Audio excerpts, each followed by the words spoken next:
লালবাগে মুখ্যমন্ত্রী মমতা ব্যানার্জির প্রশাসনিক সভা ঘিরে প্রস্তুতি তুঙ্গে। মুর্শিদাবাদ পৌরসভার অন্তর্গত লালবাগ নবাব বাহাদুর স্কুল ময়দানে রাজ্যের মুখ্যমন্ত্রী মমতা ব্যানার্জির প্রশাসনিক সভা আগামী সোমবার। জানা যায়, এদিন মুখ্যমন্ত্রী এই সভা থেকে নানা সরকারি সুযোগ সুবিধা পরিষেবা জেলার উপভোক্তাদের হাতে তুলে দেবেন।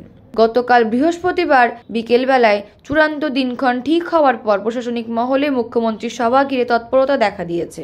বৃহস্পতিবার রাত থেকেই দফায় দফায় বৈঠক করছেন জেলা প্রশাসনের কর্তারা।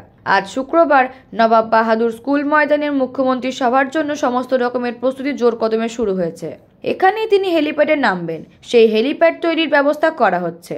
মুখ্যমন্ত্রীর সভাকে ঘিরে মুর্শিদাবাদের জেলা শাসক রাজশ্রী মিত্র, মুর্শিদাবাদ জেলার পুলিশ সুপার সূর্য প্রতাপ যাদব, প্রশাসন ও স্বাস্থ্য দপ্তর, মেডিকেল বিভিন্ন দপ্তরের আধিকারিক এবং কান্দির বিধায়ক অপূর্ব সরকার, বিধায়ক খলিলুর রহমান ও মুর্শিদাবাদ পৌরসভার পৌরপিতা ইন্দ্রজিৎ ধর সহ অন্যান্য আধিকারিকগণ নবাব বাহাদুর স্কুল ময়দানের মুখ্যমন্ত্রীর সভাস্থল পরিদর্শন করেন। এই অল্প সময়ের মধ্যে সুষ্ঠুভাবে এই সভা শেষ করার জন্য জেলা প্রশাসন ও পুলিশ একত্রিতভাবে নেমে পড়েছেন। প্রশাসনের এক আধিকারিক সূত্রে জানা যায় যে মুখ্যমন্ত্রীর সোমবারের সভার প্রস্তুতির কাজ রবিবারের মধ্যে শেষ করে দেওয়া হবে, যার জন্য জোর কদমে চলছে নবাব বাহাদুর স্কুল ময়দানে চূড়ান্ত প্রস্তুতি।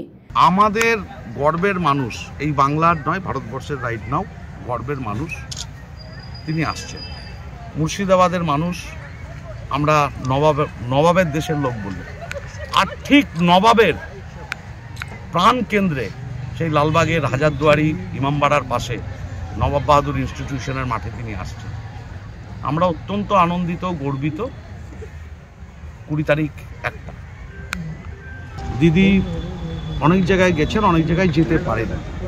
যে জায়গায় যেতে পারেন তার মধ্যে অন্যতম এই লালবাগ, অন্যতম। তাই তিনি এখানে এসছেন। মানে মুর্শিদাবাদের আমরা চাইতো প্রত্যেকটি ব্লকে, প্রত্যেকটি শহরে, প্রত্যেকটি পাড়ায় পাড়ায় মুখ্যমন্ত্রী আসবেন, এই দাবি তো এখানকার মানুষের আছে।